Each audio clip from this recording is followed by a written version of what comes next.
Hi, Jay. Hey, Reed. We just had Josh out for the first time in a while. He, from his account, he said he feels pretty healthy, but he kind of said up to coaches and managers to determine his playing future. What's going through your mind when it comes to that? Well, yeah, I think today was the first step in the process of getting Josh back involved in team practices. So we're at the early stages of kind of getting him up and running. He's skated on his own and with David Pelche to get him to this point. I thought it was a positive sign that he was out there today in practice. And like I said, we'll take it one day at a time with him. You just had one goaltender on the ice. Is there an update on Mike Smith? Yeah, we got a little bit of stomach flu issues going through our group right now. So Mike wasn't feeling up to par this morning, and we've called up Stuart Skinner to go to our game here in Calgary. He'll join us in Calgary tomorrow. And just a little bit of stomach flu, similar to Bouchard during the game. Is that Yamel's situation as well? Yamel was a maintenance day for him. Okay. So Mike Smith said he was meeting with the trainers after the game last night. That's not the stomach flu. Was there something else that Mike was battling last night?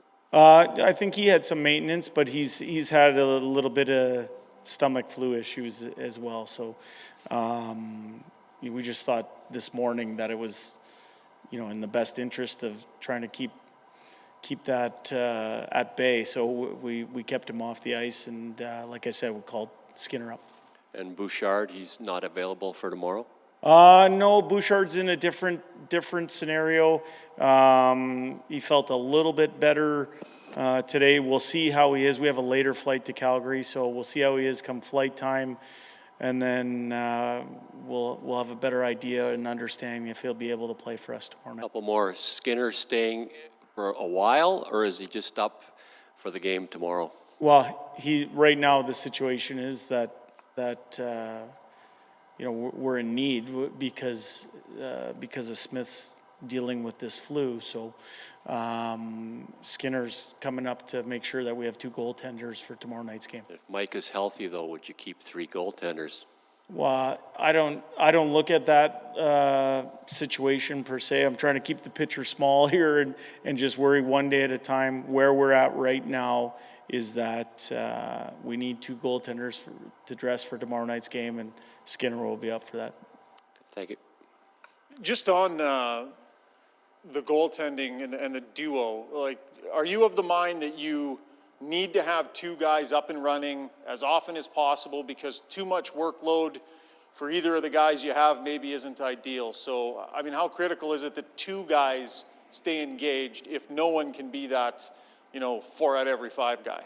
Well, I think the rigors of the schedule here over, at least since I've been up here for the last 3 weeks, and certainly coming out of that break, it feels like there's a lot of games in a short period of time, and you want to make sure that you're not overtaxing anybody, players, goaltenders, and so for me, defining a particular philosophy or amount of games per goalie, I don't necessarily think we're at that point right now. For us, I know that Koskinen's going to start tomorrow, and Stuart Skinner will back him up, and we're expecting a good game not only out of our goalie but also out of our team as a whole. Does Stuart Skinner have an opportunity, if he plays well, to carve out a spot for himself here? Is there a competition for those two spots between 3 goalies? Well, I think Stuart Skinner has played well in his time up in Edmonton, and he's played well in the American Hockey League. For us, we want to make sure that we're giving our team the best chance to win on a nightly basis. Just back to Archibald for a second. I just wondered how he's being received sort of in the room and by the organizers. Can be a bit of a polarizing issue. Just what's the atmosphere like? Complete non-issue. He's a valued teammate, and guys are happy to see him. Jay, when you dress 11 forwards and only a couple of them don't play very much, are you risking overtaxing 3 or 4 guys? As playing 25 minutes a game for. Yeah, I think specifically in the last few games, some of our forward minutes have gotten higher than I would have liked. I think that's a function of a few things. Number one, we've lost some people along the way here. It feels like we've lost a player a game over the last 5 games or so. Last 2 games, it's been D-men in Bouchard and Barry not finishing the game. Before that, Connor took the stick to the face, and before that, we lost Nugent Hopkins. So in that situation, when you're losing people, you're trying to find a way through in that particular game. I think, in a perfect world, we don't want to see anybody up front over 23 minutes or so. But that's a perfect world. It doesn't always happen like that. Now, we talked about the penalty kill last night, which is the worst in the league over the last 3 months. What about the power play? It looks kind of static. You know, at the beginning of the year, they were throwing it around, and you weren't here, but bang, bang, bang, bang, and it was goals coming left and right.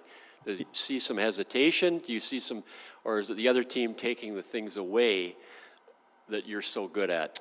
Well, I think, especially in a game like last night when the other team found a way to capitalize, I think it's important that the power play counter punches or punches back for our group. And that doesn't always mean on a conversion, but at least to generate momentum for the team. I think over the last little while here, you have to understand that 3 major components of that power play are not out there right now. So you're working in new people. And when I say major components, obviously Nugent Hopkins has been a staple on it for years.